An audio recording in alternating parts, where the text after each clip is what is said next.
วัสดีค่ะยินดีต้อนรับเข้าสู่การเรียนการสอนออนไลน์รายวิชาการรู้สารสนเทศพบกับดิฉันอาจารย์วนิดานเรธรผู้รับผิดชอบรายวิชาวันนี้เรามาทำความรู้จักรายละเอียดเนื้อหาของรายวิชาการรู้สารสนเทศกันค่ะ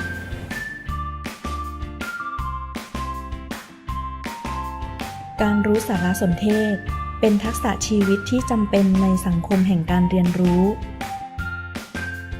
การรู้สารสนเทศมีความสำคัญต่อการดำเนินชีวิตทุกอาชีพเป็นแกนกลางของกิจกรรมทั้งมวลในการดำเนินชีวิตการตัดสินใจการเพิ่มประสิทธิภาพการบริหารจัดการการเข้าถึงและการใช้สารสนเทศของกลุ่มคนทุกสาขาอาชีพที่มีเครือข่ายเชื่อมโยงทั่วโลกปัจจุบันมุ่งเน้นการศึกษาตลอดชีวิตเน้นวิธีการเรียนรู้ด้วยตนเอง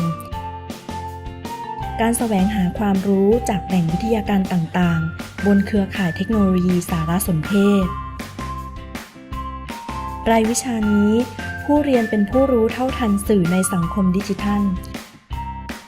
โดยสามารถแสวงหาสารสนเทศมีทักษะการค้นการเข้าถึงการใช้สารสนเทศการประเมินสารสนเทศเพื่อนำไปใช้ในการแก้ปัญหาตัดสินใจพัฒนางานและมีทักษะทางปัญญาเพื่อส่งเสริมการเรียนรู้ตลอดชีวิตในศตวรรษที่ 21 วัตถุประสงค์การเรียนรู้ข้อ 1 เพื่อให้ผู้เรียนมีความรู้ความเข้าใจเกี่ยวกับความสำคัญและประเภทของสารสนเทศได้ข้อ 2 เพื่อให้ผู้เรียนตระหนักถึงความจำเป็นของการมีทักษะการรู้สารสนเทศได้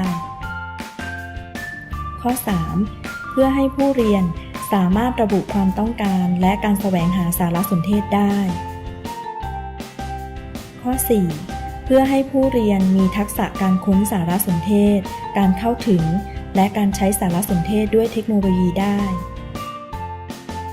ข้อ 5 เพื่อให้ผู้เรียนสามารถเลือกประเมินสารสนเทศเพื่อนำไปใช้ได้อย่างเหมาะสมและข้อ 6 เพื่อให้ผู้เรียนสามารถนำเสนอและใช้สารสนเทศอย่างมีจริยธรรม